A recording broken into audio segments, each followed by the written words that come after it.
This is Kyle. Hey, Cal, this is Kareem from InvestorLift. How are you? I'm doing all right. How you doing? Busy but blessed. Fair enough. Love that. What's your inquiry there about Anoka Avenue in Baltimore? Yes, let's see here. That was the 21216 Baltimore zip code. Yeah, let me make sure the full address Oh, to you. sorry. No, that was someone else. My apologies. I'd have to find that one again. One second.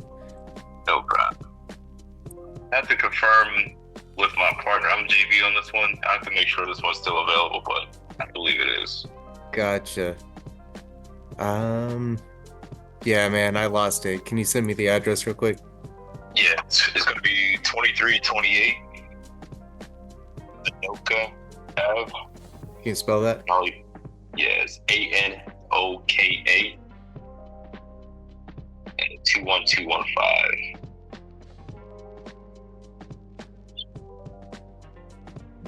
One moment.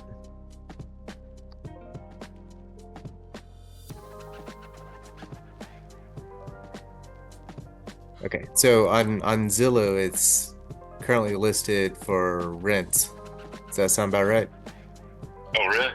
Yeah, like I said, I'm not even heavy in this market, so this one may have sold, to be honest with you. I would have to confirm. Okay, no problem. Well, maybe there's other ways we can make some money together. What other markets are you in? Sure, man. So the primary deals I lock up is in Toledo, Ohio, if you're familiar. Okay, It's like an hour away from Detroit. We're locking maybe a dozen properties monthly, direct to seller. So we're heavy there in that market. We're branching out to Cleveland. We do have deals for sale in Philadelphia and South Jersey as well. gotcha. Philadelphia and South Jersey.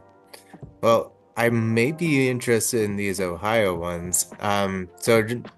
Just for reference, I actually do a lot of JVs myself. I was Mhm. looking specifically at this 2125 because I actually have a buyer in that area. But Okay. if you're already JV in it, then I'm not gonna waste your time with that.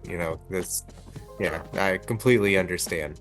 How do y'all usually work your JVs for your in-house stuff? Yeah, for the in-house, so like I actually own a portfolio in Ohio, so Awesome. you know, yeah, so we're locking up so much. I can't buy everything at once in 30 days, so we tend to take a few down and then wholesale the rest off. Typically, when it comes to JVs, they're still discounted. So as I say, like, hey, we're selling this one for 35K. Needs 15K of work. There's enough meat on the bone for you to add your fee on top when you present it to your buyers. That's typically how we structure our JVs. Gotcha. So I'll be honest, for the most part, I don't really do that. If y'all are pretty insistent on that, I'm okay with just like baking my number into their buy price. So, like I will essentially push everything out for whatever price you have. That's generally what I do. I don't like marking up on top. It looks bad from all perspectives. I can always It's bring all you a about number, and I can bake it into sure. there.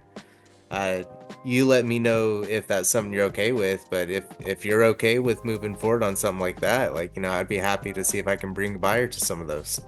Yeah, for sure. I mean, it really comes down to the offer, right? Yeah, If they're exactly. offering way below full ask, it's tough to kind of bake you in as well when, we have a full staff as well that we're sourcing you from. Oh yeah, no That's what doubt. really would come down to Yeah, it's always the numbers. If the numbers work, it does. If it doesn't, it don't. Like, I completely understand. But, and that's just in our experience. Like, we've had successful JVs that way. Smack on 5, 10 grand because, again, it's already super discounted, but Of that's whatever course. you're ultimately comfortable with for sure. Yeah.